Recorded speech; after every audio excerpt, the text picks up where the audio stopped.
Okay, finally we can start. So thanks for your patience also.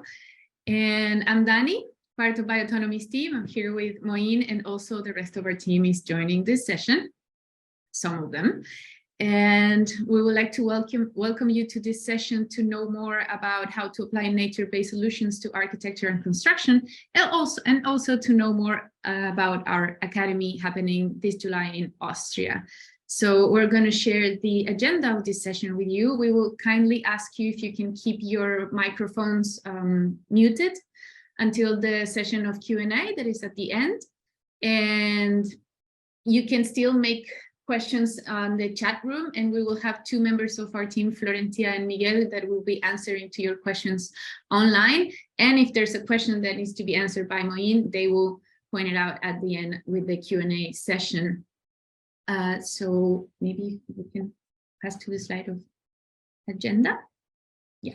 So first, we're gonna review a little bit of our story, and then what's biotonomy, what nature-based solutions are, then how to apply that to architecture and construction, some of our very cool projects that had happened in the last 10 years, and then the incredible academy we're having in Austria this year. So for now, I'm going to leave you with the founder and CEO of Biotonomy, Moein, and he's going to go through this presentation and webinar with you. And then we're going to come back with a Q&A section. And this whole webinar is going to last an hour and a half. And it's going to be recorded. So if any one of you needs to leave, then you can ask us the recording and we will share it with you so you don't miss any detail. Hope you enjoy the webinar.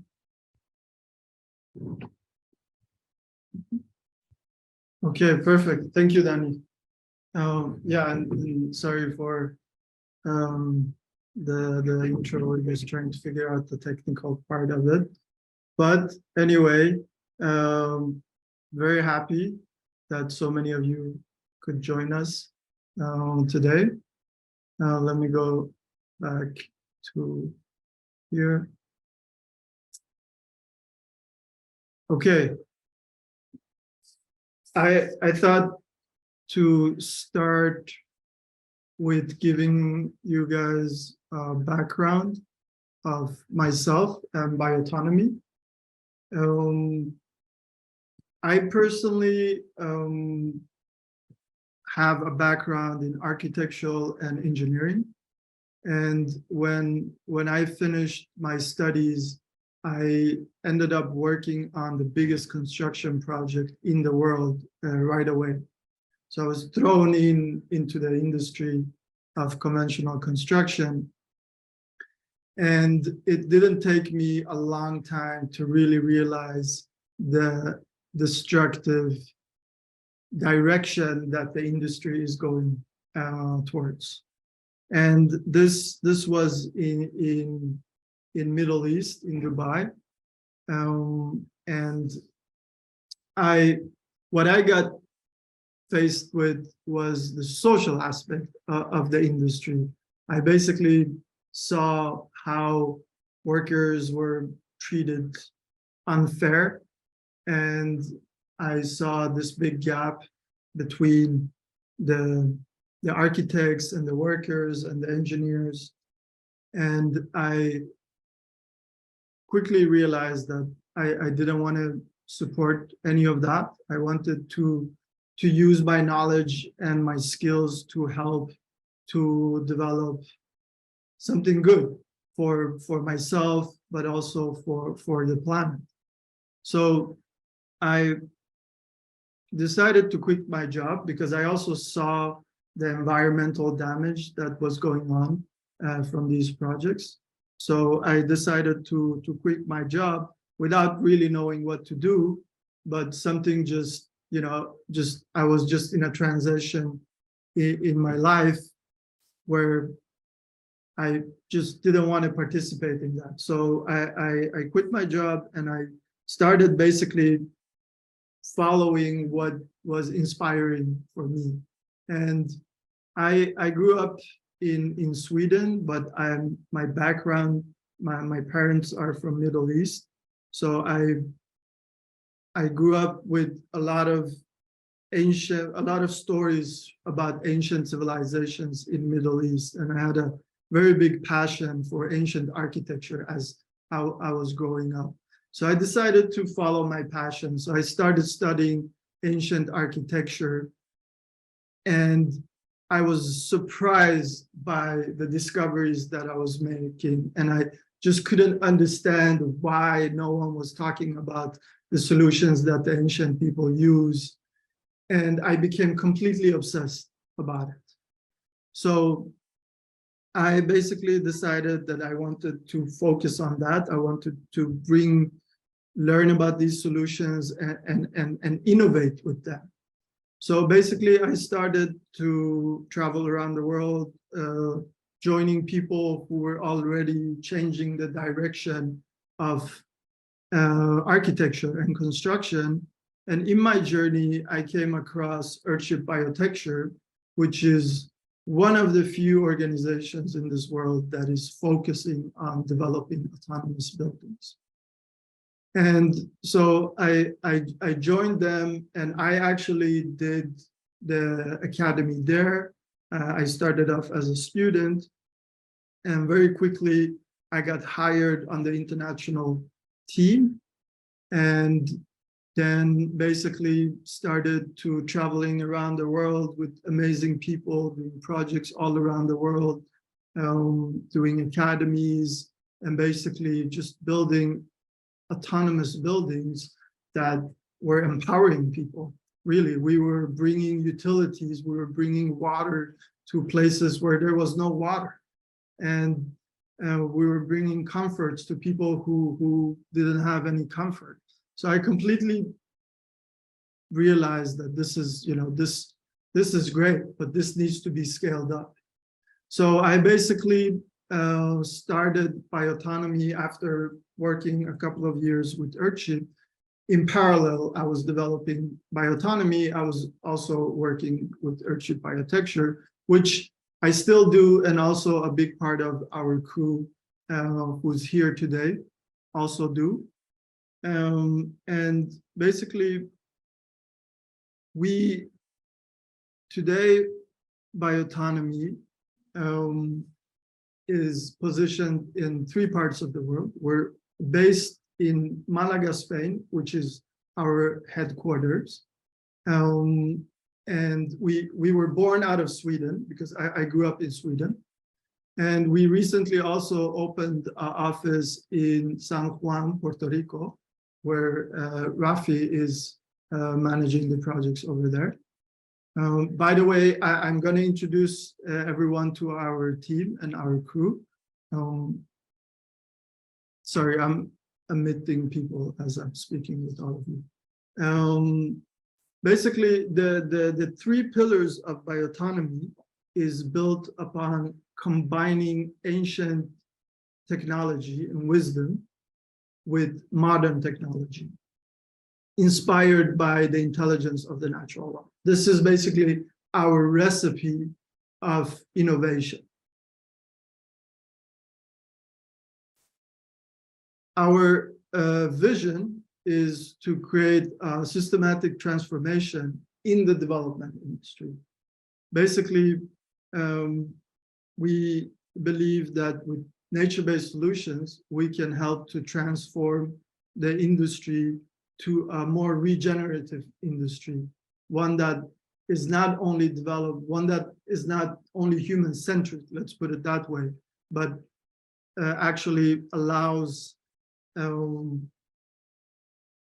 inclusive design, where we also have nature included in our designs.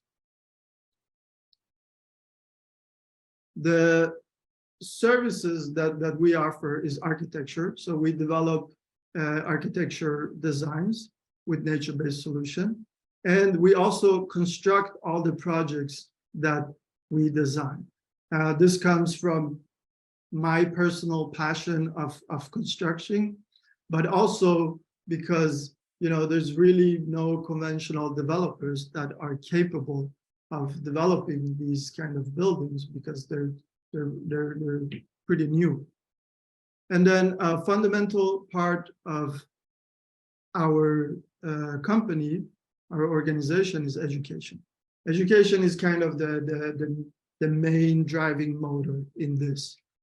Because we want to scale this up, we need to train more people about these nature-based solutions. So every project we do, we have people from all over the world joining us in hands-on projects in combination with theoretical classes. And also recently, we decided to also address the challenges in the cities, because we cannot forget that cities are one of the major polluters of our environment. So it's fundamental that we bring these solutions to the cities. So we recently started developing vertical ecosystems, which are vertical gardens, that basically brings nature back to the cities. And we'll go deeper into that. I would like to start off with giving an overview explanation of how the development industry looks like today. Basically, we have conventional architecture, conventional construction that is designed to purely function of the human-based infrastructure, which is the power grid, the water grid, and the sewage grid that all our houses are connected to. This is how we supply energy, water, and treat the sewage of these buildings. And when you look at the environmental effects that the human-made infrastructure have, is one of the ones that we mostly talk about is air pollution, right? The amount of energy that our buildings consume creates greenhouse gases that pollutes the air. This is the main focus on the market today. How do we reduce air pollution, which has a direct relationship to climate change? But how about the water? Why don't we speak about the water extraction that is happening in the industry? The amount of water that buildings consume in order to sustain us humans is happening in such a rapid pace that we're not leaving water enough for other ecosystems to thrive. We're actually depleting our groundwater, and we're basically this causes to degrade the soil. And then you have the sewage pollution, which is also a huge problem that the development industry is responsible for. Most people don't know this, but actually 80% of the sewage that is produced in the world, it's thrown out to the environment without any treatment. Sure, this doesn't happen in every country. Some countries are very good at treating their sewage, but what does it matter? There's no borders in the soil. So this is two fundamental things that we also need to address. Now, if we look at what we call sustainable architecture today, it's typically green buildings or passive houses. These are two concepts that was born 40, 50 years ago when we started to be conscious about the environmental crisis that's coming towards us. And these two solutions started addressing the air pollution by making buildings more energy efficient. But they're still not addressing the water and the sewage crisis that has a direct relationship to the biodiversity loss and the soil degradation that we're facing. So both conventional architecture and what we call sustainable architecture rely on the human-made infrastructure that we develop. And as soon as there is a natural catastrophe happening, extreme weather event in terms of a hurricane, or earthquake, floods, we see people all over the world left behind without any basic necessities, without access to food, without access to water, without access to necessities. And this is no longer just happening in poor countries. This is also happening now in what we call the development countries as well. Here in Europe, in North America, it's happening everywhere. There's no borders anymore. So we're all in the same boat. We're all facing these challenges. So it is not sustainable to continue to develop our societies and our civilizations based on human-made infrastructure. And don't get me wrong, the infrastructure was developed based on good intentions. You know, this was us human beings, you know, being able to provide more comfort to our lives. We were able to bring water to our houses. This was great. But now things are changing. We're really in an alarming situation, and we need to rethink how we're developing our future societies. So the hope that is out there is nature-based solutions. Nature-based solutions is a wisdom, a knowledge that we've forgotten about. It's not something new. Ancient people were very well aware of how nature works. There's actually an infrastructure in the natural world. The natural world has developed a power plant. It's called the sun. It's developed a water system. It's called rain and rivers. And it's created a sewage system, which is forest and plants and biology. So ancient people, ancient architects, when they were designing their buildings, they knew nothing else than the infrastructure of the natural world. They were well aware about how biology works, how physics works. And funny enough, if you look at the history of humanity, actually 99.9% of the history of humanity, we've been thriving on nature-based solutions. It is only the last 0.1% after we basically came into the Industrial Revolution and we invented technology and mechanical solutions that we started to forget these solutions. And here you can see on some of these images from ancient civilizations that had already wind turbines, not to produce electricity, but to process and produce food. And you see these wind towers, which are ancient air conditioning systems. You see these water temples, which are harvesting water.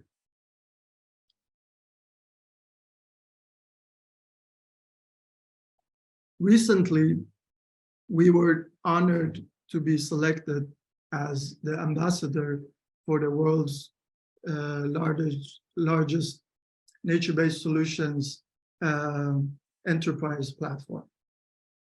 This is an amazing platform called Connecting Nature Enterprise Platform that I recommend to all of you who are here. I'm assuming you're all fans of nature-based solutions, of being here.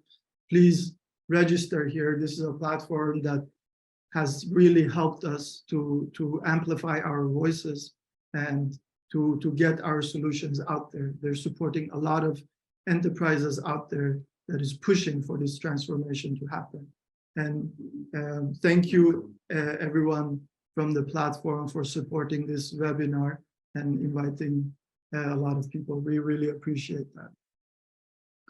And besides that, we have a large group of partners that is working with us. Another thing I wanted to point out is the growth of this market. Most people actually don't know about it, but this is a thriving market. This is something you want to tap into now, because in the next 5 to 10 years, this market is going to thrive.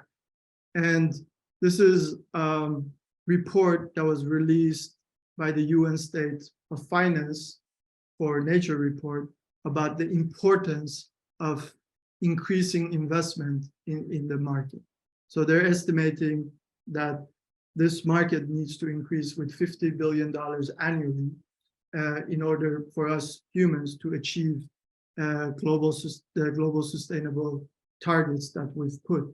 And thanks to this, we can clearly see how more and more governments, especially here in Europe, are putting out more finance for nature-based solution projects. And that is a great proof that this is a growing market. Looking at nature-based solution and the development industry and comparing it a little bit to the two concepts that already exist on the market, which is passive houses and green buildings, you can see that they're really not tapping into all the possibilities that nature-based solutions are offering. While at Biotonomy, we have a holistic approach to this, where we don't only focus on energy efficiency and renewable electricity or green roofs, but we go beyond that. We basically have a holistic solution that basically, once they are combined, buildings no longer are just dead structures. They actually become living organisms that are able to operate within the laws of the natural world. So how does nature-based solutions for architecture and construction look like and work like? So we have these 8 principles that we integrate in our projects. Most of the time, we're able to integrate all of these solutions, but it's very project-based. You always need to look into what makes sense in that specific environment. But the 8 design principles that we work with is natural heating and cooling. We basically are able to design buildings to heat and cool themselves completely self-sufficient without using any electrical or mechanical components. We have a natural ventilation system that replaces the need for conventional air conditioning system. We design the buildings to harvest and produce their own water. We have an integrated biological sewage treatment system in the buildings that reuses 100% of the wastewater that is produced by the buildings. We have an integrated food production system in the buildings. We have the buildings to produce their own electricity. And also, we design the buildings and the communities in a way to have an ecological role within the ecosystems. They're not just a building that is operating individually. It is operating and helping to enhance the ecosystems around it. And then lastly, in cities, we're developing hydroponical vertical gardens that is reusing the wastewater of buildings and minimizing the sewage pollution. So I would like to explain these a little bit more in detail, how they work. Natural heating and cooling, once again, it's nothing new. Ancient civilization would integrate these principles in their architecture and be able to heat and cool their buildings completely nature-based. It is based on combining 3 already known concepts, which is passive solar design, which is about when you're designing your building, you ensure that you're taking the orientation of your building into account.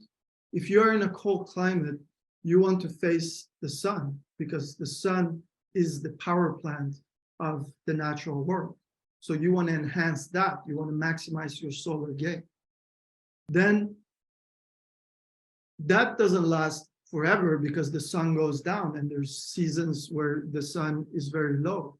So we integrate a thermal storage system within the building, which is all built and based out of natural materials, where we can store temperatures from one season and reuse it for another season.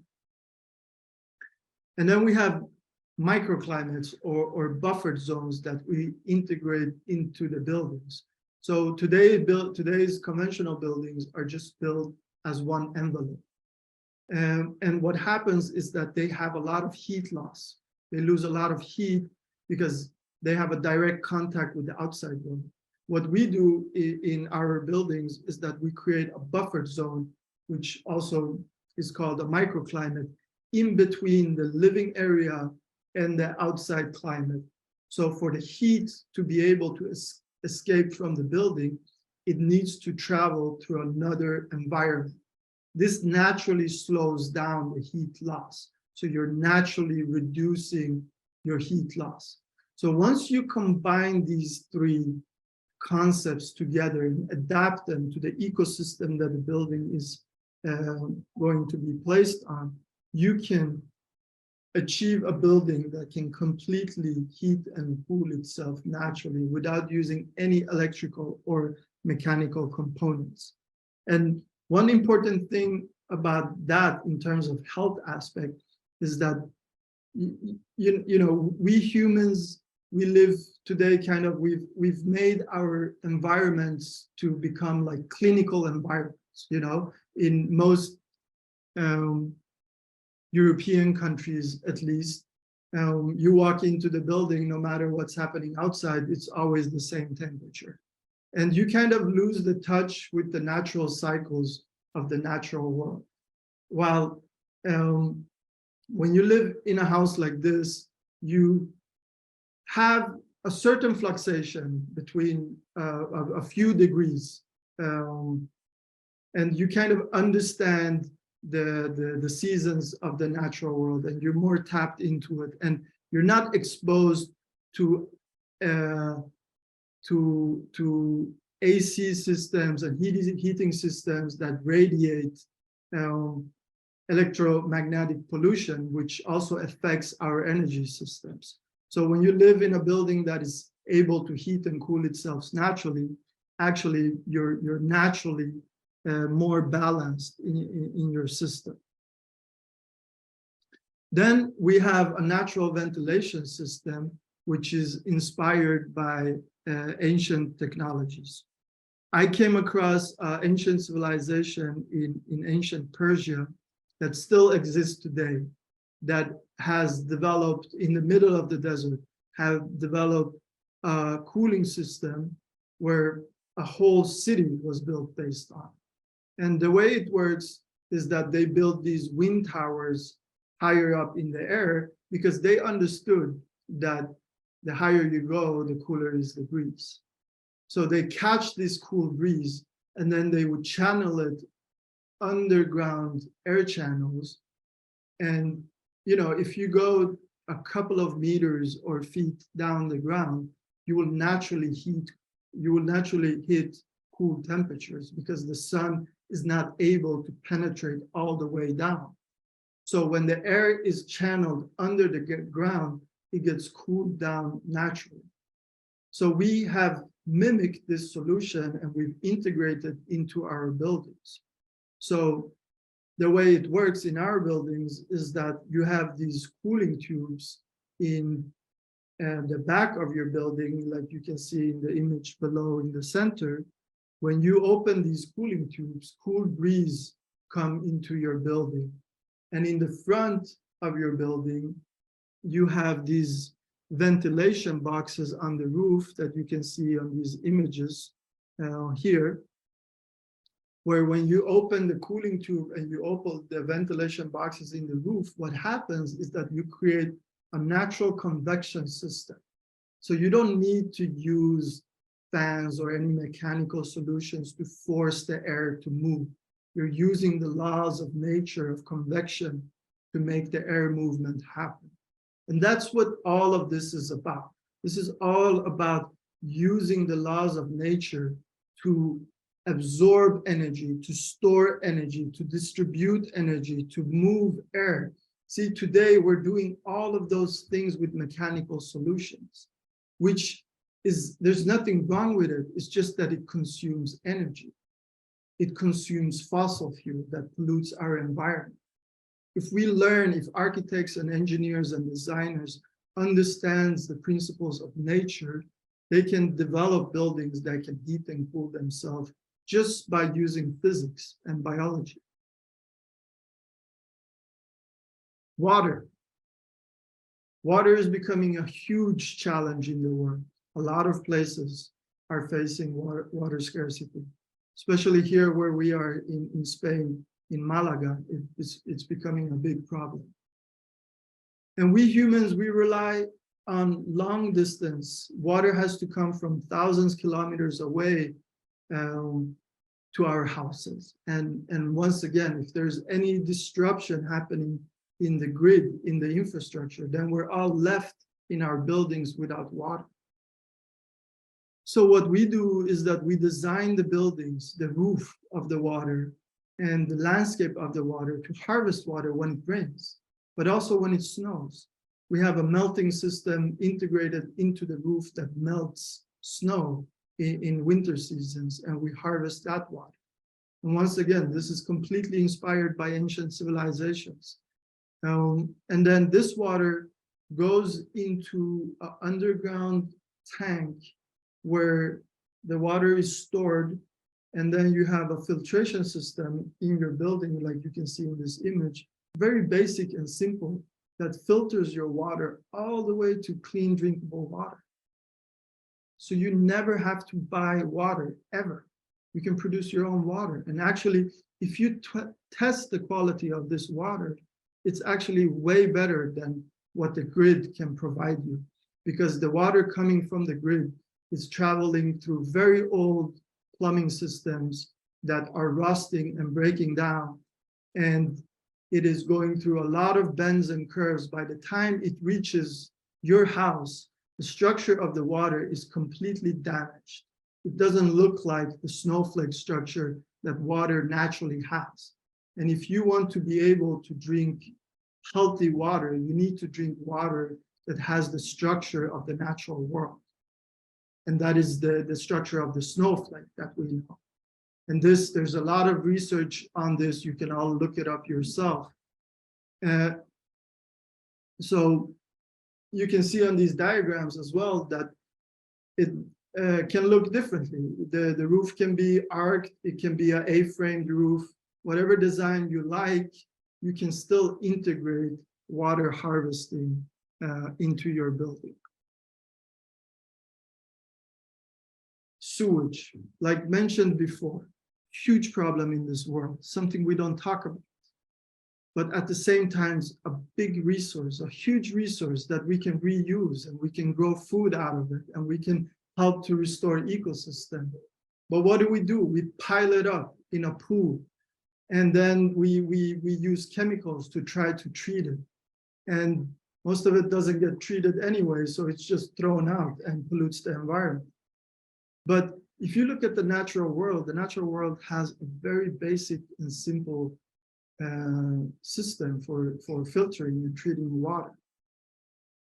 And we mimic this and integrate it into the buildings. And the way this system works is a circular water system that reuses the wastewater, reuses the water 4 times in the buildings, which actually reduces the water consumption with 75%.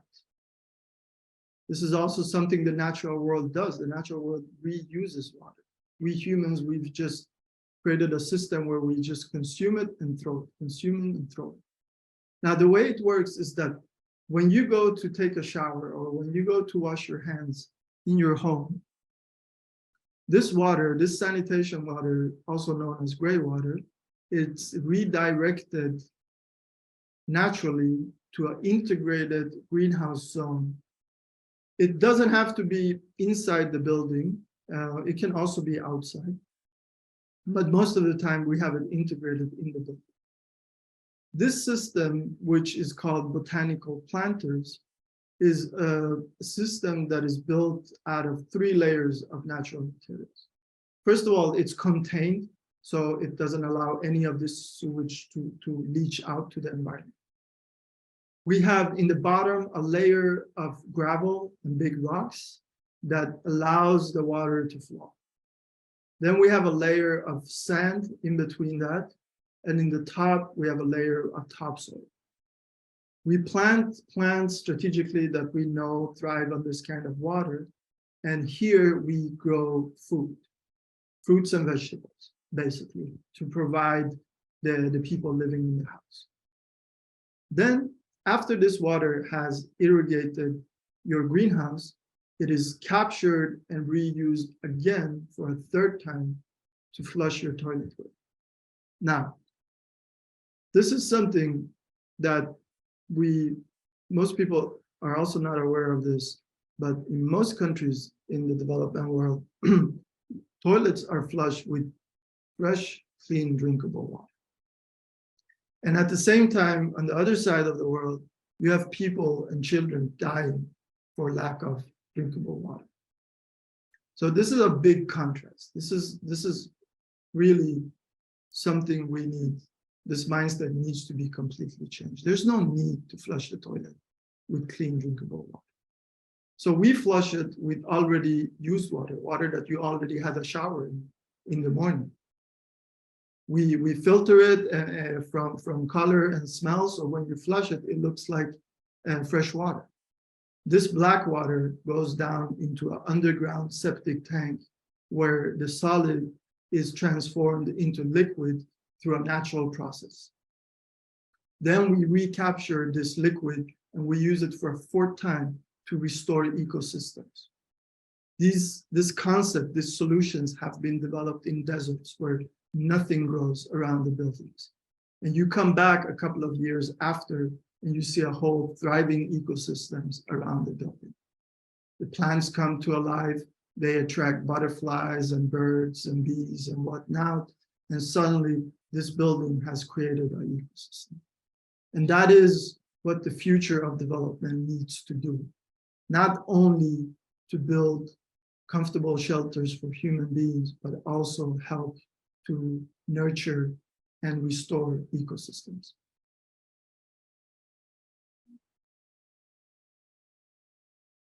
This allows us to produce food. And there's a lot of benefits to live with plants inside the building. They basically filters the air, and they also boost our immune system. We also have an integrated electricity system, which is based on solar and wind. And basically, because your building is capable of heating and cooling itself naturally, you have already reduced your energy consumption with 70 to 80%. So your investment in solar and wind becomes way more affordable. Ecosystem restoration, as I've mentioned, we've done that on a smaller scale. Now we're working on larger community scale buildings. We're working on lands that has been used for agriculture and degraded the soil. And we are using nature-based solutions and nature-based architecture and development to help to, while we are developing projects, we are also helping to restore the ecosystems and help to regenerate the soil. Hydroponical vertical gardens are great solutions for existing buildings. We cannot ignore the fact that we have a lot of existing buildings in the cities that are very poorly functioning, and they all need to be better insulated. And at the same time, how do we bring back nature into a city that has been developed based on so much traffic and not left any space for horizontal vegetation? So basically, with these solutions that are not now thriving with the latest technologies, we're really able to develop large-scale vertical gardens on facades in the cities and help to bring biodiversity back, and also increase the overall well-being for human beings in the cities. So once you combine all these solutions into a project, what happens is that you are able to eliminate carbon emission during the operation phase completely. See, during a building's carbon life cycle, 10% of the carbon emissions is produced during the construction and 90% is produced during the operation. So if you can eliminate the carbon emissions during the operation, you have taken a big step. Then you can reduce your operating costs by up to 95% because you're not paying for electricity anymore. You're not paying for heating. You're not paying for cooling. You're not paying for sewage. And that brings a better economy for you as a person, and you become more free in your world, and you can actually feel safe to follow your passion and know that this building is always taking care of you. You can basically eliminate or minimize the energy consumption for heating and cooling. And as I mentioned, you can decrease the water consumption with up to 75%. And you can reuse 100% of the wastewater, provide food and water security. And it also will help to build resilience for your community and for our societies. And fundamentally, what it does is that it reconnects people with the natural world. Once you live in a building like this, you understand the cycles of nature. You understand the cycles of water. You are conscious about what you put in your drain, because you understand that that water is later connected to the tomatoes that you are growing in your greenhouse. It naturally makes you conscious and aligned with the natural world. You don't need to read a book to understand how nature works. You will naturally understand it because you will live within the laws of nature yourself. As we've been developing projects around the world, we're also developing different standard models. Our vision and our goal is to basically start mass producing these buildings. We want to do prefabricated buildings. We want to build the whole assembly lines of these and bring it out to the world, because we need the future of the humanity to implement these solutions. And if we can make it easy for people to achieve it, then we will have a bigger impact in the world. So we have these standard models that are adapted to different climates. Now, I'd like to give you a quick walkthrough of just some of a handful of the projects that we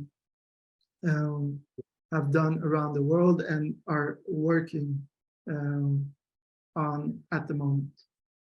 We started off as a global company because when we started, there was not enough demand to focus in one country.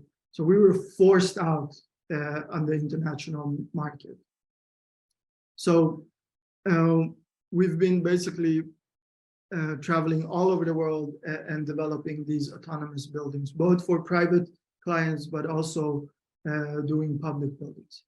This is a project we did in Lebanon that was awarded by the United Nations as one of the top 20 innovative solutions for addressing the Sustainable Development Goals. This project was a big success because we took it to the next level here. We basically integrated the social aspect of development. We collaborated with a local NGO that works with conflict resolution. And in Lebanon, there's a lot of conflict between different religious groups.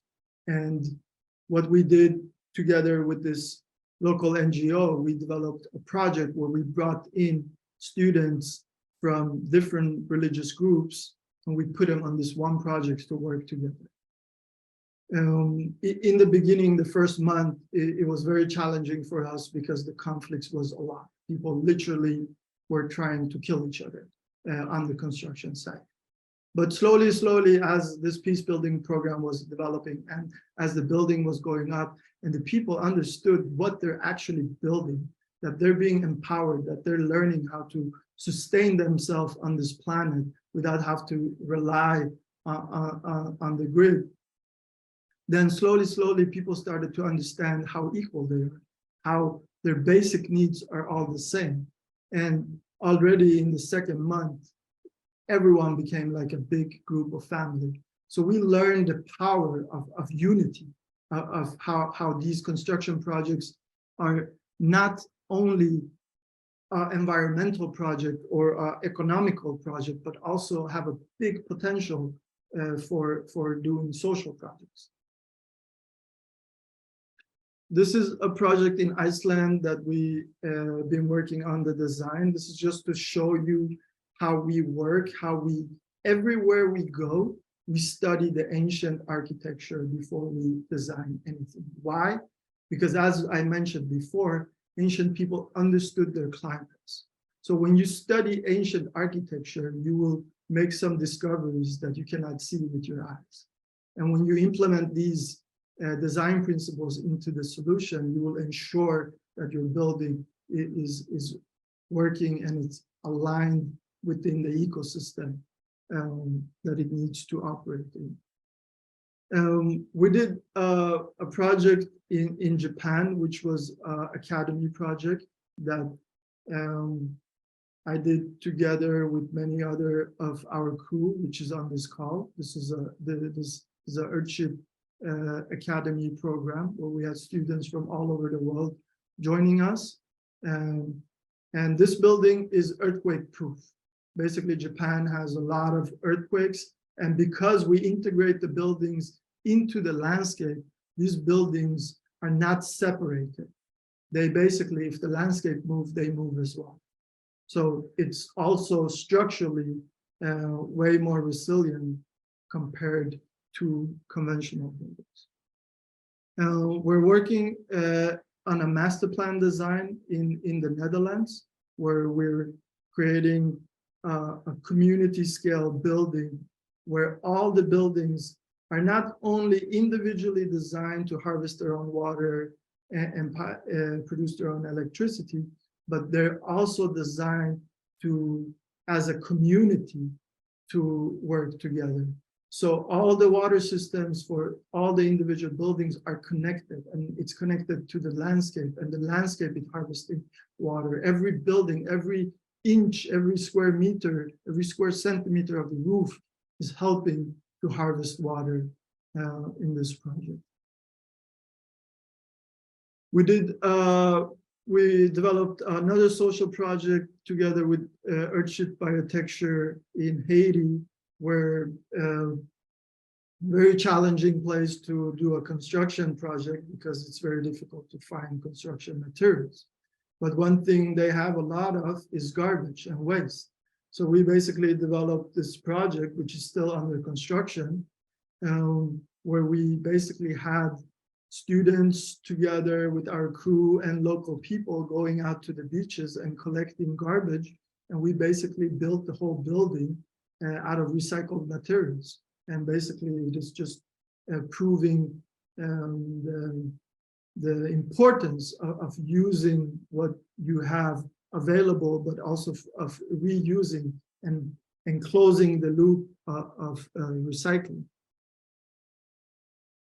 We are currently working on a pretty big project in Somalia in Africa, which is a big collaboration of different big organizations around the world. Somalia is facing a lot of challenges in terms of soil degradation. Almost 70 to 80% of the land is degraded. It's a lot. So we've come together, a different organization, together with Ecosystem Restoration Camp, which are doing amazing work around the world. We teamed up with a local NGO called Dryland Solution, and the Buckminster Fuller Institute and the Impact Hub, and United Nations and many other organizations. We've come together to basically build prototype for how the next generation of nature-based solutions should be developed.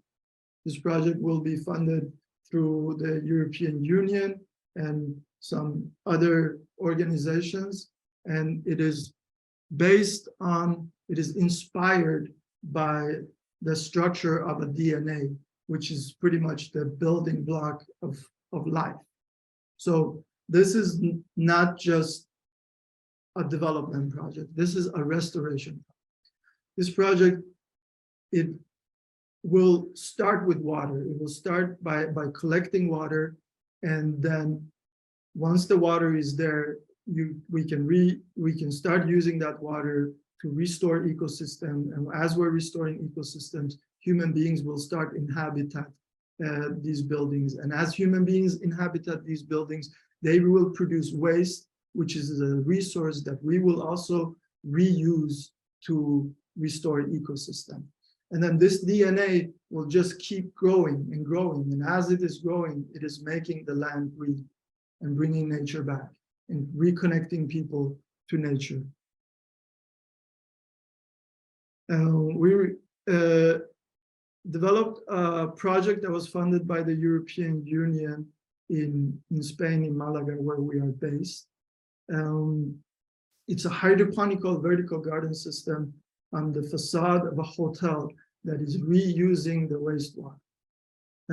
It was very interesting when we applied for this project and we're trying to get the permit, and so many people just did not believe that you could reuse wastewater to irrigate plants. But here we are, after 1 year, we have a complete thriving ecosystems where birds are moving into, and it is just fascinating to stand in front of this ecosystem and see the reactions of every single person that passes this building.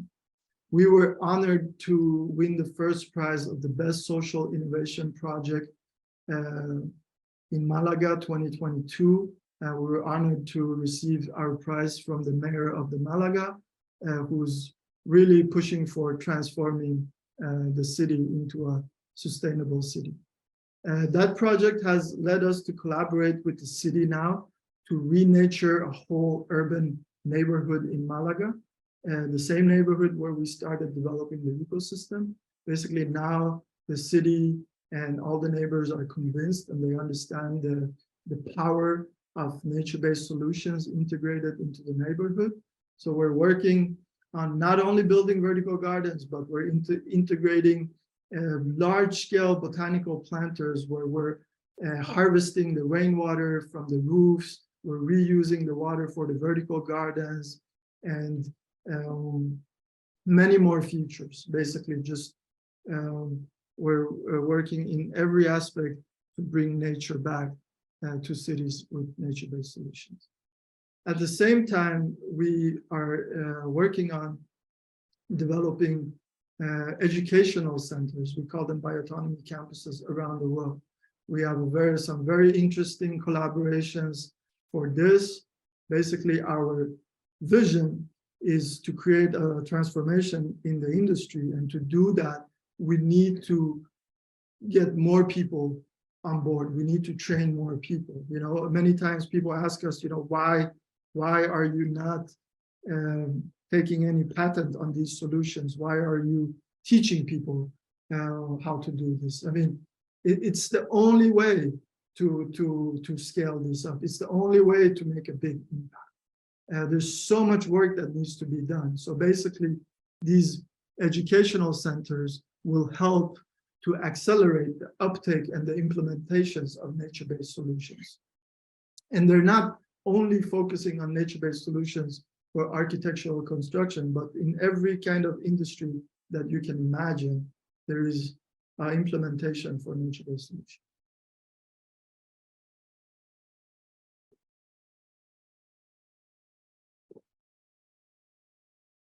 Okay, with all of that said, we'd like to now present to you our next training program, academy program, which is happening this summer in Austria during July. During approximately 30 days, we will teach students from all around the world of how to develop autonomous buildings with nature-based solutions. So students will be able to participate in building autonomous building from the ground up. And that is huge. To do that in 30 days, to get to witness that process, you will learn a lot, not only theoretically, but hands-on. And actually, the majority of the training program is hands-on. So what is the Biotonomy Academy? It's basically a learning by doing program. You know, there's so many educational programs out there today about how to use natural materials, how to integrate solar panels, etc. But they're all individual. So you have to go take this course or that course in order to learn all these solutions. What we've done is that we've brought all those solutions into this, into our buildings in general. So when you take this course, you get to learn about every single aspect of sustainability when it comes to architecture and construction. You will learn how to both design. In class, we will show you how we design these buildings from scratch. And you will also get hands-on working together with our team of building them. We have a team of experts that will lead this project, that people who've been a part of this movement from decades ago will participate as instructors. The overall mission with the Academy is to empower more individuals to become the next generation of leaders of developing our future societies. And this is not about that everyone has to take this course and start a company, no, but if you as a person learn these skills and you develop your own dwelling, your own home, your own house like this, you as an individual will inspire so many people that you will have a big impact. You will naturally become a leader through inspiration. And that is our mission, to teach people from all over the world so they can go back and they can implement these projects. And always what happens is that people end up either joining our crew or we end up doing projects in their countries, so it's not just you come and you leave and we never see each other. Actually, most of the time, we become like a family, right? So it is a life-changing experience. It definitely was for me, and it definitely is for the entire crew, which I would like to present. The ones that are here, unfortunately, not everyone could make it today. But before that, who is this academy for? Basically, the quick answer to that is anyone that is passionate about contributing to changing the world, anyone that is passionate about sustainable development. And you don't need to have any sort of background to participate in this. If you've never worked in construction before, that is no problem at all. Actually, most of our students never had any experience in construction before. See, the thing is that just like animals in the natural world, we all have the instincts of building our own nests. We've just lost it, So when everyone puts their hands on building, it kind of sparks up and comes back to you. You don't have to have a special talent to be able to build. So it's for anyone, no matter age. We do have an age restriction of 18. If you're younger than that, then we just need a confirmation from your parents. But from there on, there's really no age restriction. Professionals, people that already work within the development industry or any other industry who would like to implement these solutions in their work and start offering new services. Students who are either in architectural school, art, engineering, whatever, it doesn't matter. If you're passionate and you want to add a layer, or maybe you discovered like me that school is maybe not the most interesting thing, and you were disappointed of what you learned and you want to learn something practical, then this is for you. But fundamentally, if you're passionate, if you resonate with this is for you, period.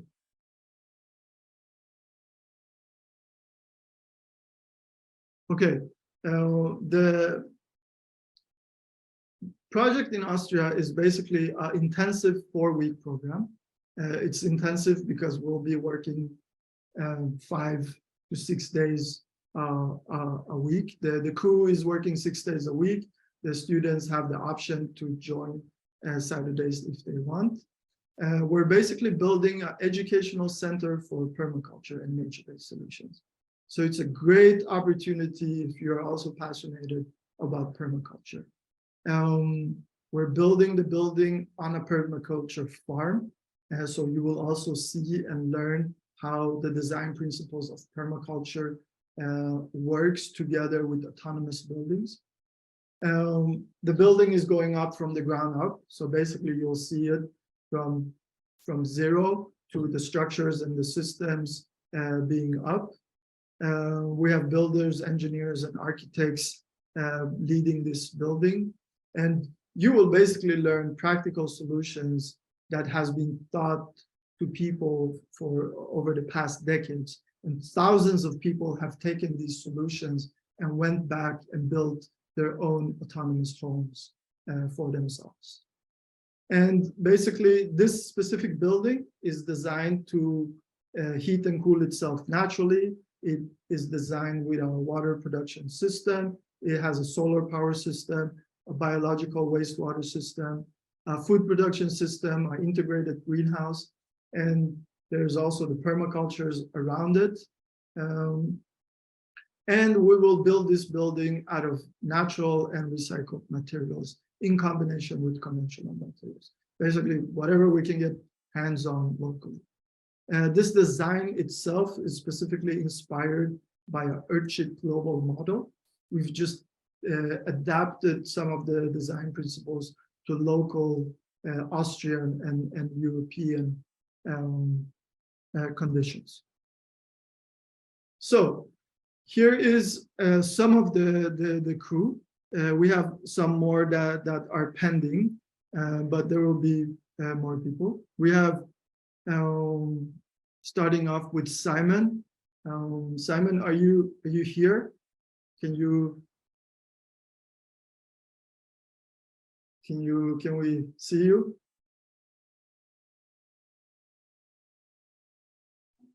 Yeah, you'll see me. Hi, everybody. Oh, okay, you guys, okay. Okay, this is Simon. Simon and I, we met for the first time in Easter Island. He was a student of ours building a music school. We basically fell in love with his skills from the first moment.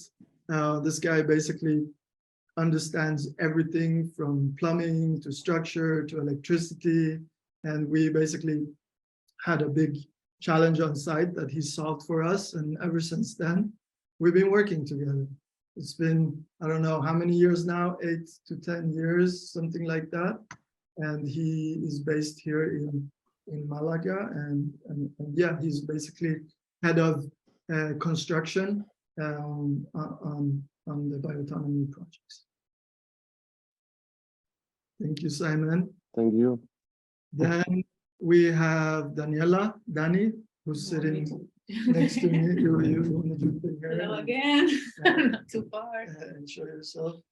I met Daniela in Uruguay in our academy session, and same thing there. Fell in love with her skills and her passion, really, for sustainable development. And basically, Dani's background is journalism, but she doesn't limit herself to that. She's everywhere, but when it comes to communication and strategy, she is our go-to person. Then we have Sol. Sol, are you here? Can we see your... Hi, everyone. We see Sol? Okay. Yes, I'm here.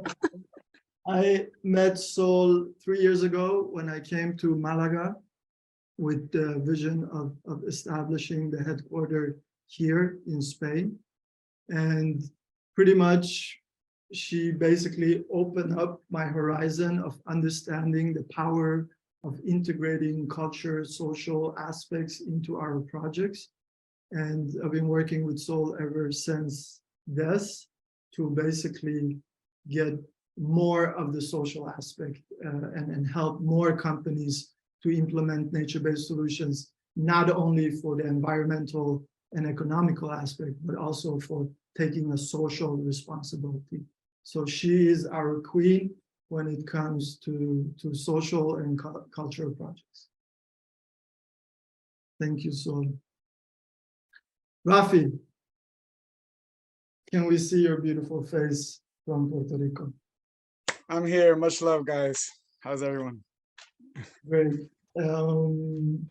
Rafi, I met Rafi in Germany, in Cologne, where we were building a school. And basically, the first thing I remember of Rafi, he walks into the job site and he's just handing out fresh pressed apple Juice. that he Apple farmed juice. himself with the whole Yep. team. And we were all so exhausted and tired after day of the work. So we basically fell in love with Rafi for his apple juice.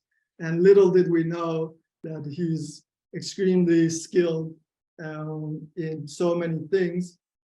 I think it's also been almost 8 years or something, 8 to 10 years we've been working. If not longer, yes, easily more. Yep. Yeah. And we basically started our headquarters in Puerto Rico, where Rafi is based. And our goal is from there to expand to Americas in general. Together with Rafi, we're designing a lot of tropical designs at the moment. Thank you, Rafi. Much. Excited to see you guys all there at the Academy in Austria, okay? Sign up. It's going to be fun, I'm telling you. Great, thank you, Rafi. Then we have Juan. Juan, let us see your beautiful hair. Juan has the best haircut. Hello, everybody. This is Juan. I met him 3 years ago when I came to Malaga to basically establish the business here. And I was looking for someone that basically has a very good understanding of how things work on a street level. Not only on he's great within business, but he also has a great understanding of how to push for innovative solutions to happen. So he's our guy. Whenever we can't solve anything, we always go to Juan because Juan always finds a way to solve it. So that's why Juan is head of sales. He's extremely good with people, and he basically has, with his passion, a big convincing factor. But not only does he that, like everyone on the crew here, we're not limiting ourselves to our specific roles, but he's also a great builder, and he's helping us to manage and build projects. Then, I hope see you there in the academy, everybody. thank you, Juan. Then we have Florencia. Flor, are you here? Can we see your beautiful face? Yeah, hi everyone. Nice to meet you. You all. Flor is our architect. She's specialized on urban design. And I met Flor many years ago in Easter Island as well. And basically, funny enough, when I came to Spain, I learned that she was also in Spain. So we basically teamed up, and she's been helping us to develop more and more architectural projects. She's also the student coordinator. She's the one that you guys are in contact with, and she's been helping us to design this building in Austria. Thank you, Flor. Tanji.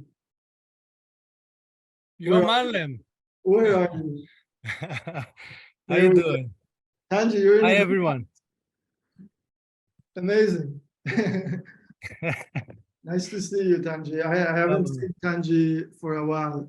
Congratulations on your new baby, Tanji. Tanji is going through a very exciting time in his life.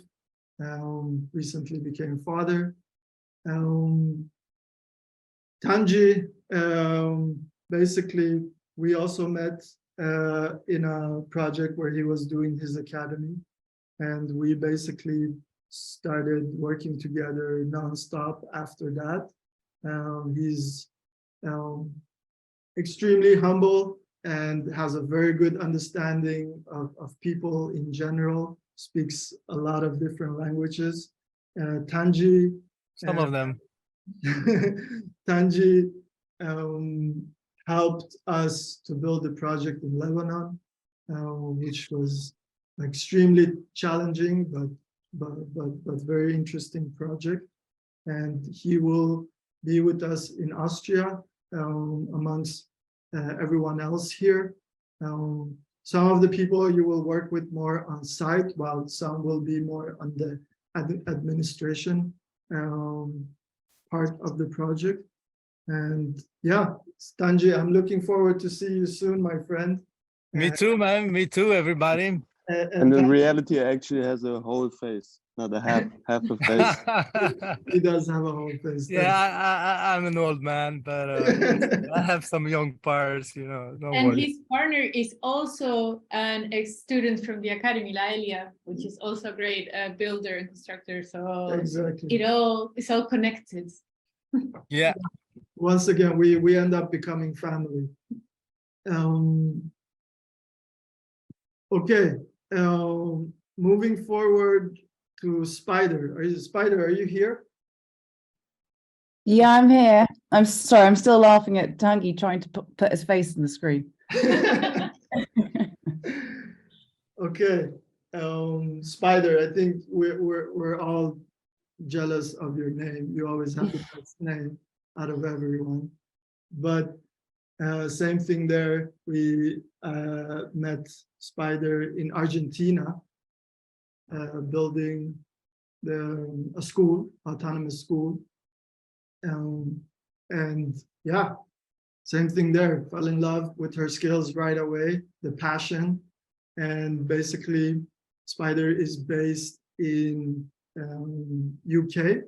So she is close to us, and she will be joining us as an instructor on this project. And yeah, thank you, Spider, for Looking forward to meeting and working with all of you. So it's going to be great. Thank you, Spider. Lou, I don't think Lou is here. Lou is in a different time zone, unless you are Lou. No, okay. Lou is not here, but he will be joining us in Austria as well. Lou is basically the master plumber in the world of autonomous buildings. There's probably no one else like Lou that has a understanding of water and sewage treatment and so much else. He's not just that, he's also a great builder. Like everyone, once again, this team, I mean, you might see some titles under our names, but that's just for us to operate in the business world. But fundamentally, we all always work with everything and help out each other. Miguel, are you there, my friend? Can we Yes, see I'm you? here. Hello, everyone. Hi, Miguel. Miguel, I also met when I came to Malaga. I was completely lost. I didn't know anyone here, but I had the vision of creating a team here. Miguel was one of the first ones that I met here. And as soon as I got to tell him about biotonomy and what we're doing, we just never stopped talking about anything else. Basically, I quickly learned that Miguel has a background in working with the public sector, with organizations like the World Bank and the UN, and he's been focusing on large-scale sustainable development project as a consultant. And he basically teamed up with me to basically help to establish biotonomy here in Spain. And basically, in order to scale up this project, it is very fundamental that we also teach and educate the public sector.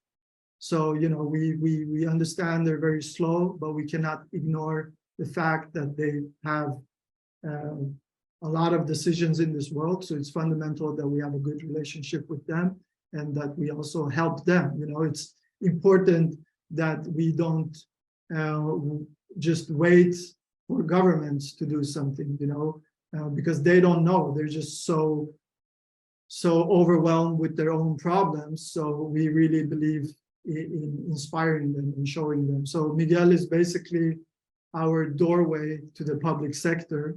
But once again, that's not the only thing he does. He also puts his hands on when it comes to working like everyone else. And yeah, thank you, Miguel. We appreciate you. Thank you, Mo. And last but not least, we have Greg, which I also don't know if he made it, no? Greg is at the moment on the job site working, so he's busy with that. But Greg will also join us. Greg is, we also met he did his academy in New Mexico. I believe that's where we met. And he basically has a background in engineering and tech. He is running his own fab lab. Whoever's familiar with that, it's a very interesting concept you can look into. So he will be also joining us in Austria and helping to lead more the engineering and the system parts of the project. But like everyone else, he's also a great builder, a friend, and a family.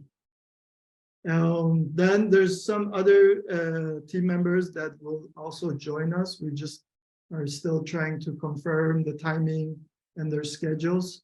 So there will be a couple of few more joining us in Austria. But thank you, the entire team. I wish we had more time where you could all present yourself in person.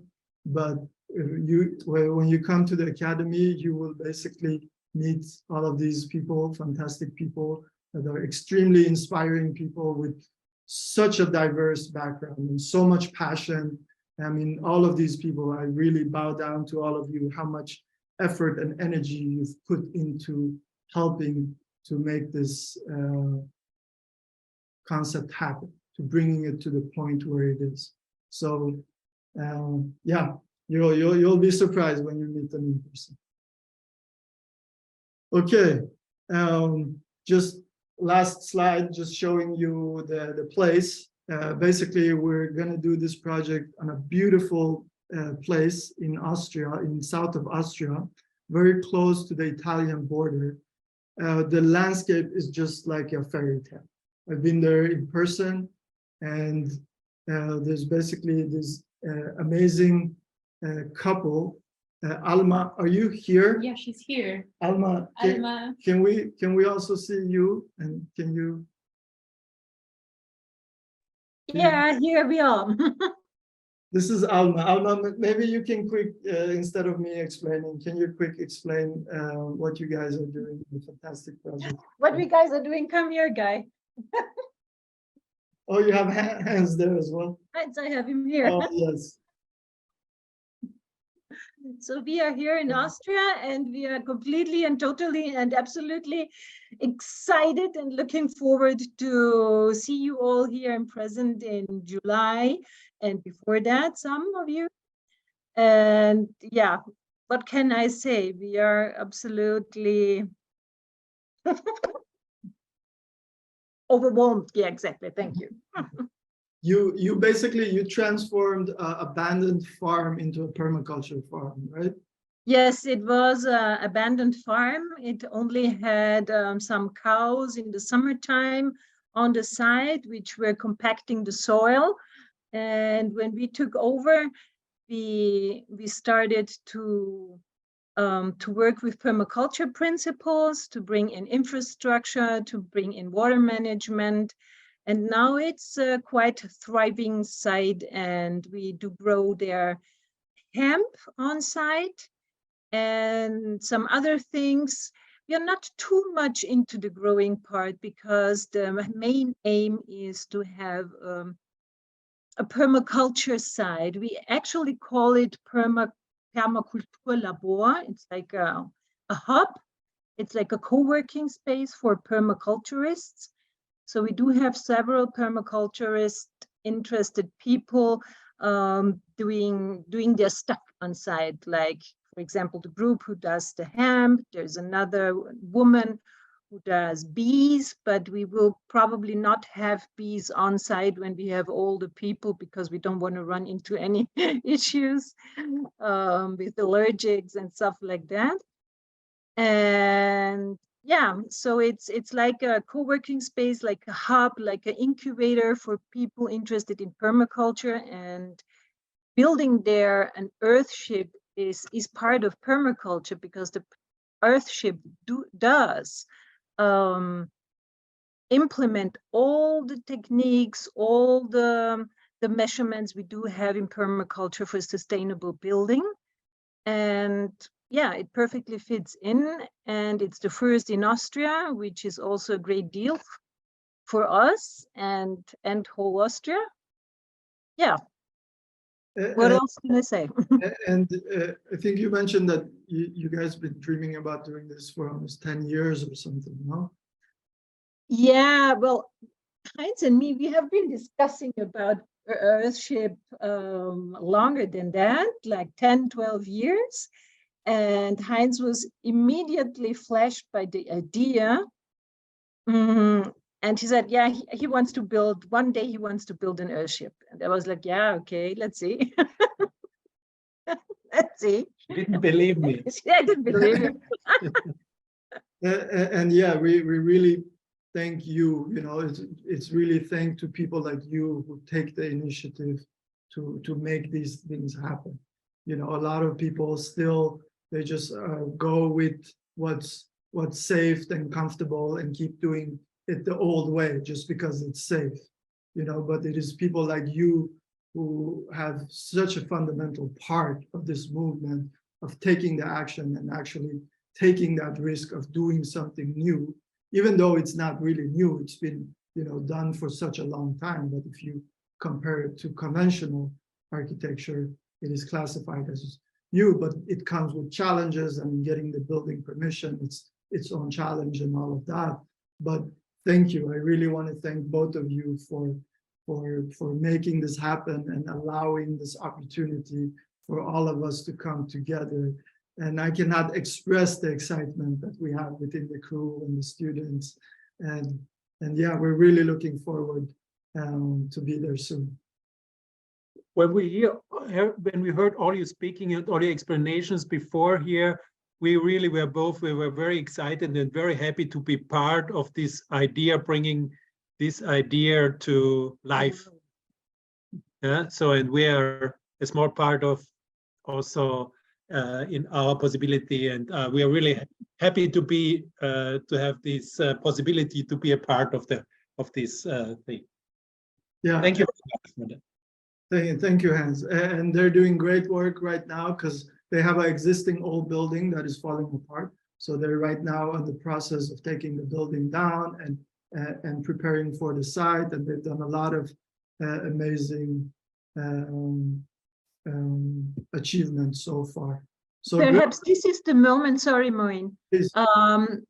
To share. We do have a website, and on the website I do share a blog, so you can follow the you can follow up what happens on the site before you come here. Thank you, Alma. Why don't you put the website in the chat so everyone has access? Yeah, I'll do that. Okay, thank you. And then I know we're going over time now, but we're going to continue to take questions. But before we do that, I just want to just summarize the learning objectives out of this academy program that I hope most of you will join. You basically will learn how to heat and cool buildings 100% naturally. You will understand the design principles of how to build a natural air conditioning system. You will learn the methods of how to produce clean, drinkable water. You will learn everything you need to know about biological wastewater treatment system and how they can be used to produce food and to help to restore ecosystems. You will have a good understanding of how a circular water system works within a building. You will understand as well how food production, integrated food production works inside a building. You will also get the opportunity to see how a green roof is constructed. Because typically earthships don't do green roofs, but we're going to do green roof here. We all love green roofs. Then you will also learn about how to build with natural and recycled materials. You will also get to see how solar panels are designed and how they're installed. And lastly, we also just today decided to also teach you about permaculture. Alma, who is expert in permaculture, not only in theory, but as a living example, she's living that herself. She will not only explain to you about the amazing work they've done on the farm, but she will actually give you a class about permaculture. So if you're passionate about permaculture, if you love autonomous buildings, if you believe that these two, to unite these two concepts is the future of how we develop our societies, this project is for you to join. And with that said, I do want to say that we have just a handful of spots left. So if you're really passionate, if you really want to be a part of this, make sure to sign up today because the spots are filling up fast. Unfortunately, we are limited of how many people we can host because we don't want to overcrowd the construction site. We want to make sure to provide you with quality experience. So we have a limited spots. So join now. We're really excited to see you. And before we jump into question, I wanted to ask Dani from our team to give you her experience from doing the academy to joining this movement. Well, very brief. Thank you, Mo. This webinar was super exciting. Also, like even though I know the concepts, like going through again, it's, yeah, I don't know, it motivates me again with all of what we're doing. And as he said, I was a student first, like over almost 5 years ago. And as also Moein explained, I'm a journalist. So my background is completely not related to building, but I'm very curious, as normally a journalist would be. And with that, I had these questions in my mind, but also in my soul, like, is there another way of being a human in this world? You know, it's a different way of living and building and, I don't know, being a society that is not the traditional one that is harming nature and can be in harmony with nature. And in that search, I came up with Earthship at the beginning, and I fell in love with the concept of like, we can really do something different. But curious as I am, I needed to experience it myself. So I went to the first academy, and it really is a life-changing experience. You connect with like-minded people, you find your tribe, you're not the weirdo anymore that talks about these things and wanting to create positive impact in the world, and how can you collaborate to do so? How can you find a path that makes sense for your life and your purpose? And I found all of that with this, you know, because it goes way beyond building, is finding a concept of how can we continue being a human society, but in harmony with nature. And it's possible, and it works, and it's beautiful. And what you learn, as I said, is the techniques, but also it expands your mind. Like for me, and as an example, I took the nature-based solutions to create with two partners consultancy agency for communication with nature-based solutions. You know, and it came from this, like, how can we learn from nature on how ecosystems function to all the aspects of society? So one is what biotonomy does, of giving a role to infrastructures to restore ecosystems and be autonomous, but also those same solutions can be applied to human interaction and human ecosystem. So it really gives you a mindset and a framework to how to approach problems and challenges, and at the same time that you don't have to do it alone, that you find this community behind this movement that is always supporting you. And you can see it now. We're from I'm from Chile, Spider from the UK, but Tanji from Belgium, Laila from Brazil, Simon from Germany, Sol and Flor and Juan from Argentina. Like, we're really from everywhere and completely different backgrounds. But having an experience like the Academy, it really enhances all your potential as a human in a human ecosystem and what you can do to find harmony with nature, I think. So sign in, because as he said, we only have a few spots left, and it's an experience you will not ever regret. Thank you, Dani. Yeah, and then no, go ahead. Thank you for lifting up that aspect that, you know, this is beyond construction. This is beyond architecture. You know, that's just the tool that we're using to do the transformation, to do the change. But it's basically what it does to you is that it teaches you how to live in harmony with nature. And what that does to you is that it brings you closer to your own nature, which makes you conscious as a person. Once you become conscious, you know, you basically become very powerful, and you start basically enhancing the quality of your own life, not only on a physical level, but also on a non-physical level. Thanks. And I wanted to ask Flor and Miguel if there was a question left on the chat room. Yes. Well, now is the time for everyone to ask questions. Just raise your hand and feel free to call in any questions. There was a few questions, and maybe you already answered them, especially Dani with the last intervention. But there was a question about if we are not coming, for example, from a technical background, and you are encouraging us to join, of course, what kind of learning of experience or experiences can we draw from this academy? And then another question that we can maybe join with that was what is the combination of in-class and like theoretical and hands-on learnings, right, or classes? Yeah, okay.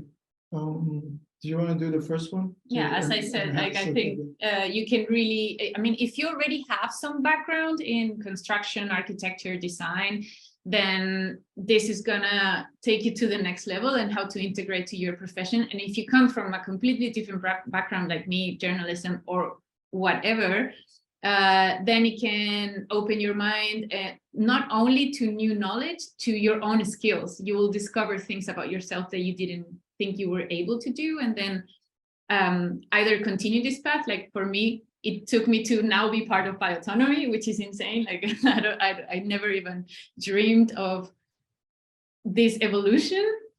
And here I am, like part of an architecture and construction company, which I love.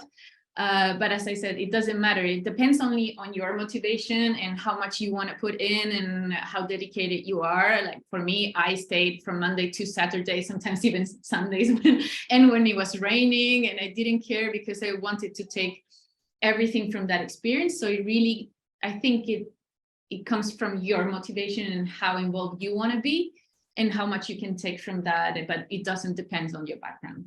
Yeah, to summarize that, basically personal growth. You know, if you put any value in personal growth, you know, that will naturally, you will go through that. I don't know. And this is actually something that really inspires me on every project, is like how many times we see like people, like students showing up, like very shy in the beginning, very, maybe don't feel so confident, you know, about taking, you know, the tools, but slowly, they always end up being the most passionate, driven people in the last weeks, because they really understand, you know, that they can do it too. And so it's a whole process of personal transformation that everyone goes through. And you basically, you are gonna get to challenge yourself. You are gonna not only learn skills, but you're gonna make friends for life. You know, you basically are gonna tap into a new family. You know, the people you see here, we're just a speck of this whole movement. We have so many friends around the world that are doing the same thing in different parts. And as soon as there's one project there, we come together and we help out. So you become basically part of a bigger family. You want to address the second question? Yeah, basically we have the majority of the time goes on hands-on because we believe that's the best way learning by doing. That's how this whole thing is built upon. And what we gonna do is every other day there's gonna be a class in the morning. So for example, we start Monday with 1 hour to 2 hour class in the morning. And then in the afternoon, we go and we work on site the whole day. Then the next day on Tuesday, we'll be on site the whole day. And then Wednesday morning, we have a class in the morning again. So that's kind of every other day there's a class and then there's hands-on. This way, you actually don't really miss out on the construction process because that's the most fundamental aspect that you want to follow. And it's not only the technical aspects of things that you learn, but you also learn to understand how long time certain things take, you know, how much logistic is behind different skills and materials and solutions. Thank you. Jill, you have your hand. You can open your mic, please. Hi, everybody. Thank you. Yeah, my name is Gil Teixeira. I'm a dual citizen of Portugal and the US. I have a couple questions for you, but before I ask my questions, I just have to say this because you don't know this, Mo, but you were my teacher last year because I took the Earthship Online Academy and I absolutely adored the retrofitting class. And I have to say it was where everything clicked in for me because especially when you talked about like learn from the local architecture, from the ancient, because as you know, you probably have been to Portugal already and there's so many abandoned, beautiful houses that have these massive stones, and there's so much potential for it. And for me, that's when everything clicked in. I could not imagine myself going to Portugal and build a global model, but giving new life to those old buildings really resonated. And I've been following Biotonomy ever since. So thank you so much, Mo. I really loved your class, and I just wanted you to know that. I have a couple of questions. So the first one is a little bit related to that, because you talked about the services that Biotonomy offers, and you said architecture, construction. My question is there a service even prior to architecture, which is, for example, right now I'm in love with this location in Portugal that I see it, I think it has an amazing potential to build a bioautonomous building, but I don't want to go ahead and buy it before I know from someone that has way more knowledge than I, if this is a really good, solid thing. Do you guys offer that service? Would you offer a consultancy and you would be able to come to the site and tell us about the potential and in what ways, how many of the principles of bioautonomy could be actually put into effect? And my second question is, because I did the online academy and a lot of the things, of course, seem, there's a lot of overlap. I can see that, obviously, right, between the principles of Earthship and the principles of bioautonomy. And I wonder if you could just, in a nutshell, tell us what are the differences, the main differences between the bioautonomy's vision and the Earthship, for example, in terms of materials you use or in any other way. Thank you. Thank you, Jill. First of all, thank you really for taking your time to share that. I appreciate that. Thank you. Your first question regarding retrofitting the buildings.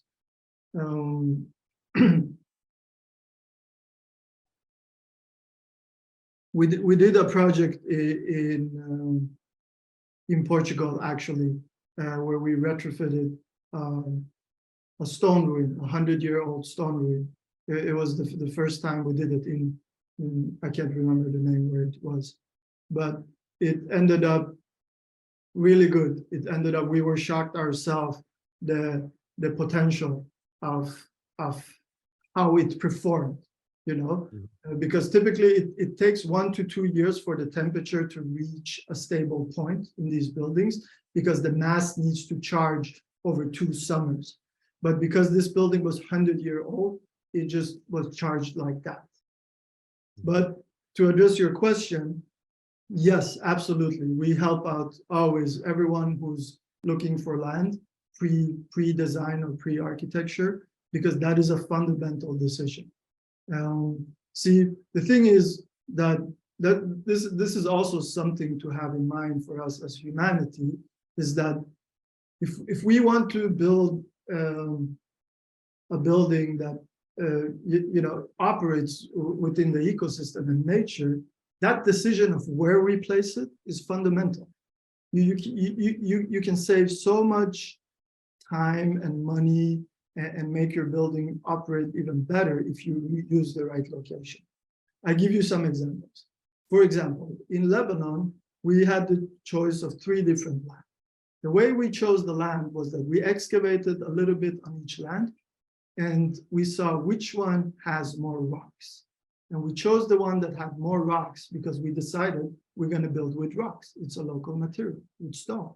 So we did that.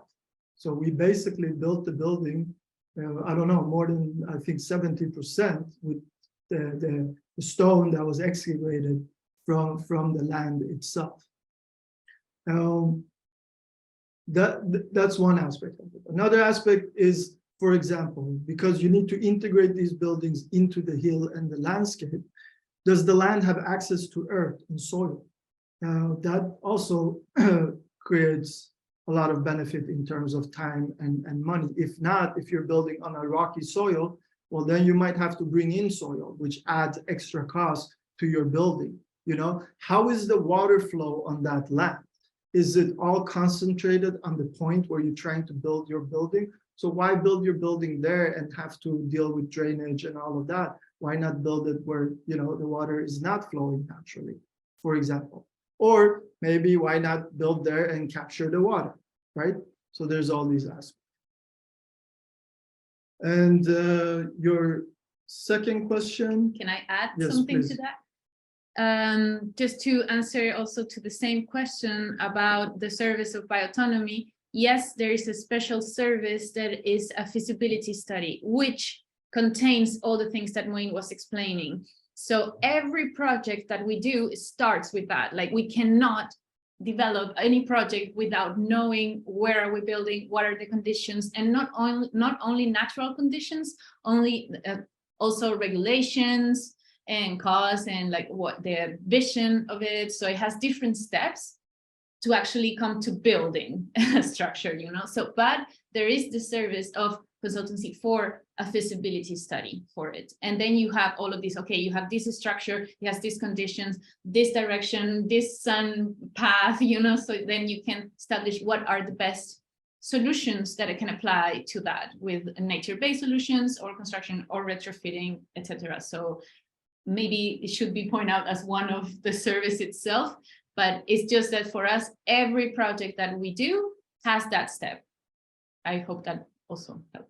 Yeah, thank you, Dani. Yeah, we do that, especially on larger scale projects. It's very fundamental because there's so many factors to have in account from the beginning in order to take the right decision.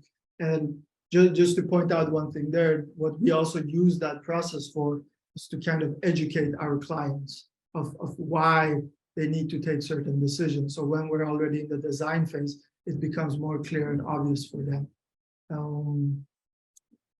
So yeah, your second question about what is the difference of bioautonomy and Earthship is basically we are a branch out of the Earthship movement. We come out of Earthship. Every single one of us has been part of this movement, and we are still part of it, right? But as the movement started in the US, it is very much focused in the US. The design was born in the US, and the current Earthship designs are very well adapted to the American conditions and resources and materials. In the US, especially where the Earthship concept was born, there is really no good recycling system. So building with recycled material makes a lot of sense. In Europe, where we are based, there is a recycling system established, maybe not a perfect one, but there is one. So here, it doesn't make maybe as much sense to build with the recycled materials because it's hard to get your hands on them.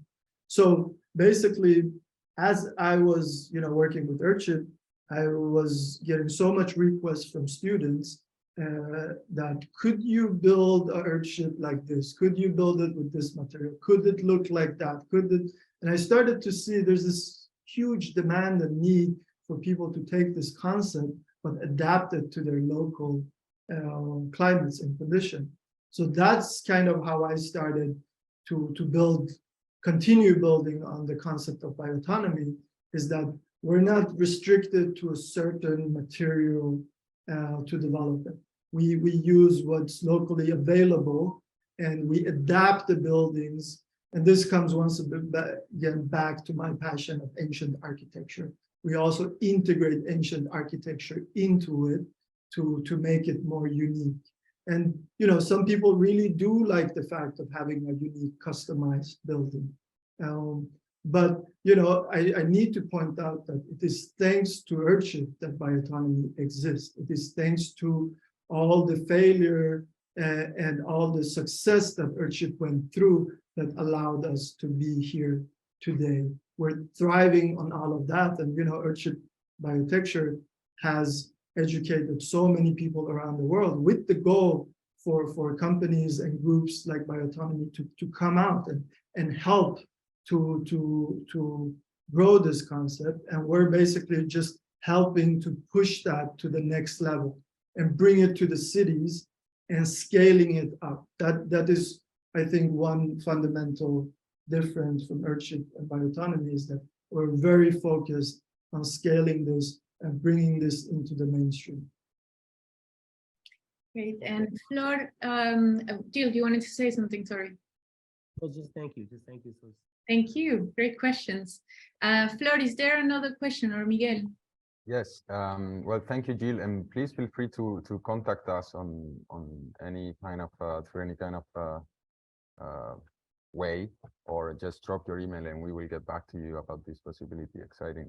All Portugal is an amazing place and it's just around the corner. So thank you. Yeah, we have a very interesting question from Micaela in the chat. It's how much of the building do you anticipate finishing in July? Great question. We basically are aiming for getting the entire structure up and enclosing the building with systems working. So basically, you'll see all the structure, the structural that holds up the building. The roof goes on it. The solar panels goes in. The wastewater system goes in.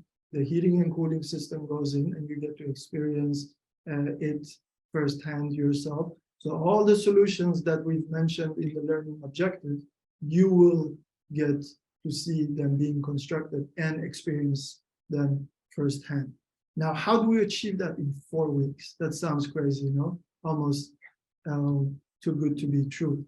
Well, this is a formula that has been developed by EarthShip Biotecture, where we've proven that we can build buildings this fast, is because we put a lot of effort in organizing. So we organize, we basically bring all the materials to the site. We build some of the components already, some window boxes and the doors, and some of these we prepare them. So when we're there and we start building the whole structure, we have a lot of components already made, so it goes faster as well. So obviously it's construction, you never know what can happen, but we are confident that we have the right people, we have the right crew of people very experienced with decades of experience of doing this. And we have a great host that has a background in construction. And we're collaborating with a local contractor that is also providing us with a lot of support and help. So we're confident that we will get the structure and the system and enclose the building. There will be some finishes left to do, but we are actually, the crew is staying 1 week more. So if any one of the students wants to stay longer, they can stay longer with the crew, but then it's all hands-on. However, we know from experience, a lot of students still wants to stay longer and even see all the finishing process. And you will also have the opportunity to do that. And we will organize that by request, by individual request that we get from you. Thank you, Mo. Is there any other question? Like, you can open your mic, raise your hand, or Miguel or Flor, if you found one on the chat. I do have a question that relates to that. When I want to stay, how much time does it take then? When will it be finished? Completely finished, you mean, with the finishes and all? Like, not the... Yes. That can depend a little bit of how many people that decides to stay. I mean, one thing we are doing is we're doing Adobe plaster on the walls. So we're plastering the entire walls with Adobe. And Adobe is a material that requires the time to dry in between that you put each layer. So maybe the Adobe plastering will take longer time, but finishing building, you know, it's to put all the doorknobs in and all of that. It really depends. We haven't really organized the finishing part of it. We're discussing to maybe have a crew staying to finish it, and then that could be maybe a few weeks to get it door key finished. Or if we don't end up having a big team staying, it could actually take a few months to finish it completely 100%. How? Thank you. Go ahead. Did you have another question? That's all. That's all I wanted to. I wanted to know just if I managed to see it finished. Yeah, I mean, you basically you will see most of it finished. That's what we're aiming at, and it's a pretty straightforward design that we're doing. It's not interior-wise. It's not that much that needs to be done. So you'll see all the interior walls go up, and even the toilets go in, and the floor will already be made when we're there. So I'm pretty confident that by the time you leave, you will see a pretty much finished building. Okay, now I see. Okay, thank you very much. And I'm looking forward. Yeah, we're looking forward. See. Anyone else that wants to jump with a question or a comment? Okay, there was a question in the chat that I would like to hear from you. Fleur gave a really good answer, but maybe briefly. What's the difference between nature-based solutions and biomimicry? Oh, good question. I mean, the thing is right now, one thing we need to be conscious about, that we're living in this time where there's a lot of different concepts coming up, right? There's biomimicry, there's regenerative architecture, there's sustainable architecture, you know, but fundamentally, they're all built upon the same platform. You know, fundamentally, it's all about stepping out of this human-centric mind state that we humans are above nature and starting to pay attention to the solutions of the natural world. I think biomimicry kind of puts a lot of effort into innovating through the processes of nature, which we also do. You know, to be frank, you know, there's really no difference of saying that this is a biomimicry architecture or a nature-based architecture. Fundamentally, it's both inspired by nature. But maybe one thing with nature-based solution is that it's just pure, you know, it's just taking nature, basically taking the plant to treat your sewage, bringing the sun to heat your building. It's pretty basic, while biomimicry also goes very deep into it. They do a lot of innovation of just like just really studying fractions and patterns, which is once again nature-based selection. So it's combined different Yeah. ways, but yeah. Yeah, it's just people communicating the same thing differently, really. Okay, thank you. Yeah. I was intrigued of your way of answering, but Fleur gave a really, really nice answer on the chat too. So Thank you for. if there's no further questions, I think we are done for today. Yeah. This session. Thank you all very, very much for staying, for joining, and hopefully we will see you in Austria this year. So sign in. You have all the social media there. You can ask us whatever you need.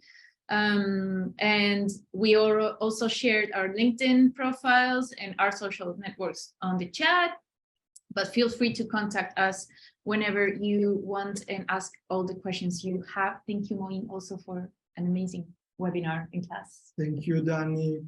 Thank you to the entire crew for taking your time to come here and everyone just joining. We have 80 people, I see. That's amazing. Really inspiring to see. Very motivating for us to really see the interest and the passion behind this, and really, really looking forward to meet as much as you as possible in person and connecting with you on a personal level and helping out and making this transformation happen. Really, it is time. You know, we cannot continue pretending that someone else will solve these problems. We cannot do that. That will not happen. No one will take our hand and guide us through this.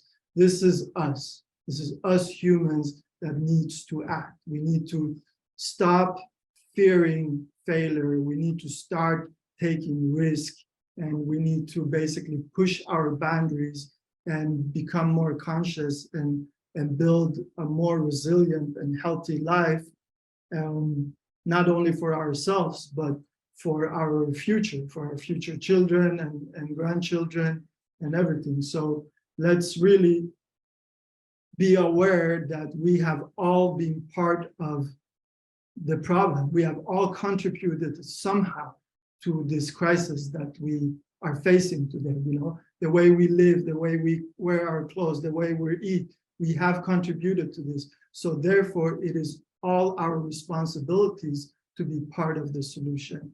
And we invite you to come with us in this journey to co-create a new future for all of us.